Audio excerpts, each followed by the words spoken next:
जोहार, नमस्कार और न्यूज़ बॉक्स भारत में आप सभी का स्वागत है। जैसा कि सभी को इंतज़ार था निकाय चुनाव को लेकर, तो उसका डंका बज गया है। जी हाँ, आप बिल्कुल सही समझ रहे हैं, चुनावी बिगुल जो है वो फूंका जा चुका है। राज्य निर्वाचन आयोग आज मीडिया को संबोधित करते हुए निकाय चुनाव की घोषणा कर दी है और ये आज की सबसे बड़ी खबर है। झारखंड हाई कोर्ट के आदेश के बाद काफ़ी इस चुनाव को लेके गहमागहमी हुई, काफ़ी राजनीति हुई और कई तरह के पीआईएल ठोके गए थे चुनाव को लेकर, और उसको लेकर आज बिगुल फूंका जा चुका है। तो निकाय जो चुनाव है वो 23 फरवरी को होगा और काउंटिंग 27 फरवरी को। तो चलिए इसके डिटेल्स जो है इस चुनाव को लेके हम आपके सामने कुछ शेयर करते हैं। तो जो नॉमिनेशन की प्रक्रिया है वो 29 तारीख से शुरू हो जाएगी।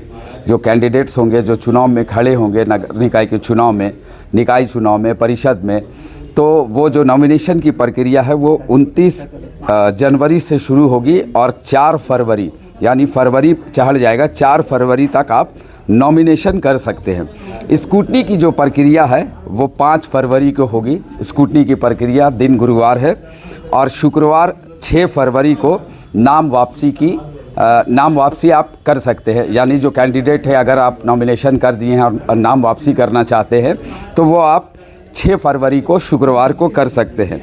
और चुनाव चिन्ह का आवंटन, यानी किस प्रत्याशी को, किस कैंडिडेट को क्या चुनाव चिन्ह मिलेगा, वो 7 फरवरी को शनिवार को 7 फरवरी को मिल जाएगा।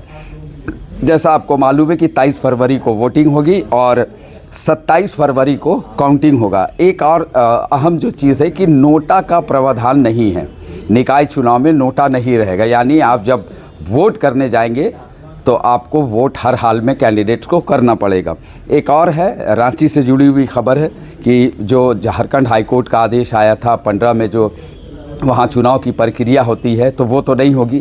तो उसको लेके कहीं ना कहीं रांची में 3-4 जगह को चिन्हित किया गया है कि अगर 15 में नहीं चुनाव से रिलेटेड कोई काम होगा, काउंटिंग वगैरह जो होता है, जो भी वो नहीं होगा, तो ये आपको 4 जगह जो खबर मिल रही है उसके मुताबिक खेलगांव में हो सकता है, सुकुरहुटू जो ट्रांसपोर्ट नगर बना है, श्यामा प्रसाद मुखर्जी जो कॉलेज है, और नामकुम का जो झारखंड टेक्निकल यूनिवर्सिटी है, वहाँ भी ये कराया जा सकता है। अब और एक अहम खबर आपको हम यहाँ बता दें कि पैसा से रिलेटेड है कि पैसा क्या हो खर्चा करना है और क्या नहीं करना है। तो सबसे पहले हम नगर निगम की बात करेंगे। नगर निगम के दायरे के अंदर जो भी आएंगे, 10 लाख या उससे अधिक की जो आबादी है उसमें महापौर अध्यक्ष जो होते हैं वो 25 लाख रुपए तक खर्च कर सकते हैं। ये नगर निगम की हम बात कर रहे हैं।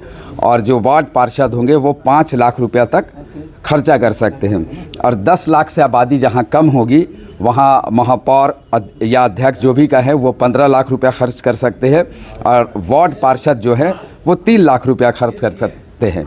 नगर परिषद की जहां तक हम बात करें तो 1 लाख या उससे अधिक जो जनसंख्या होगी उसमें 10 लाख रुपया खर्चा कर सकते हैं और वार्ड पार्षद 2 लाख रुपया।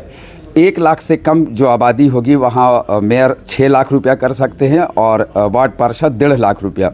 और नगर पंचायत की जहाँ तक बात है तो वहाँ 12,000 या उससे अधिक की जो जनसंख्या है वहाँ मेयर 5 लाख रुपया खर्चा कर सकते हैं और वार्ड पार्षद 1 लाख रुपया। तो ये आज की झारखंड की सबसे बड़ी खबर है कि निकाय चुनाव की घोषणा हो गई है। हालांकि सभी जो शहरी क्षेत्र खास करके हैं नगर निगम के, वहाँ पर प्रत्याशी भी जो खड़े होने वाले हैं अपने अपने वार्ड से, वो रेस हो चुके हैं और अपना चुनाव प्रचार अभियान भी शुरू कर चुके हैं। तो ये जो है कि 23 तारीख को वोटिंग होगी और 27 तारीख को काउंटिंग। कार्यक्रम के संबंध में की जा रही है। मैं ये बताना चाहूँगी कि राज्य के अंतर्गत कुल 48 नगर पालिकाओं में आम निर्वाचन कराया जाना प्रस्तावित है। इन 48 नगर पालिकाओं में 9 नगर निगम हैं, 20 नगर परिषद हैं और 19 नगर पंचायत हैं।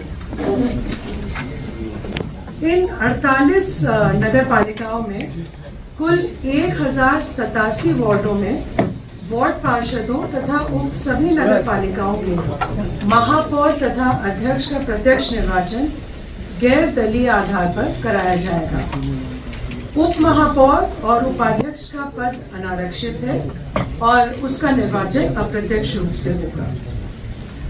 नगर विकास एवं आवास विभाग द्वारा झारखंड नगर पालिका निर्वाचन एवं चुनाव याचिका नियमावली 2012 में संशोधन किए गए हैं, जिसके अंतर्गत जो ये नगर पालिका निर्वाचन होने जा रहा है, ये प्रथम आम निर्वाचन मानते हुए किसी प्रकार से आरक्षण की कार्यवाही की गई है।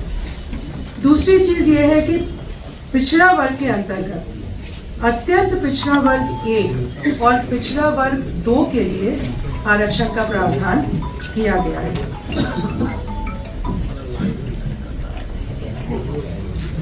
जहां तक मतदाता सूची का प्रश्न है, भारत निर्वाचन आयोग द्वारा 1 अक्टूबर 2024 को एलिजिबिलिटी डेट मानते हुए जो विधानसभा निर्वाचन क्षेत्र के लिए मतदाता सूची तैयार की गई है, उसी को ही आयोग द्वारा वार्ड वार विखंडित किया गया है, उसका डिसइंटीग्रेशन किया गया है।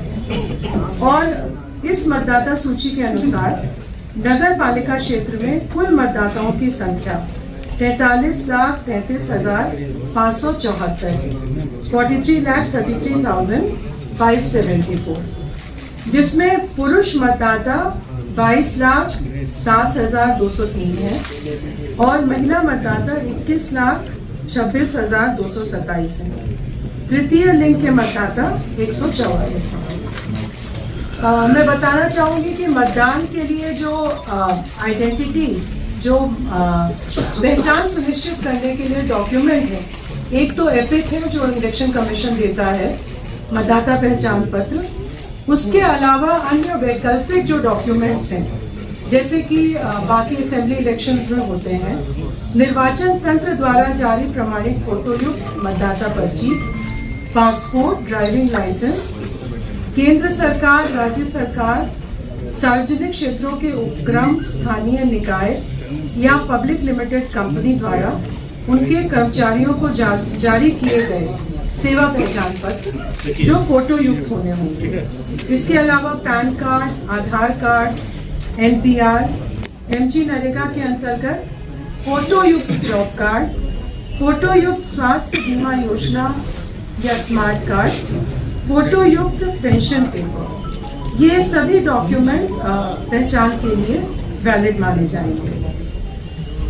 कुल मतदान केंद्रों की संख्या 4,304 है, जो कुल 2,129 भवनों में अवस्थित है।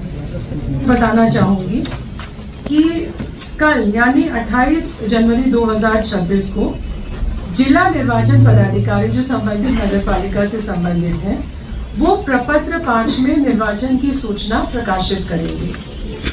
29/1/2026 से 4/2/2026 तक नाम निर्देशन करने की तिथि है, यानी नॉमिनेशन फाइल करने की तिथि है। इसकी स्क्रूटनी 5 फरवरी 2026 को की जाएगी।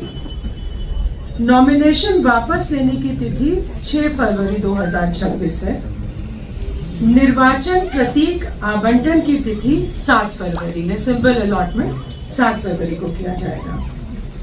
और अगर निर्विरोध निर्वाचन नहीं होता है तो मतदान की तिथि 23 फरवरी 2026 होगी और मतदान की अवधि होगी प्रातः 7 बजे से अपराह्न 5 बजे तक।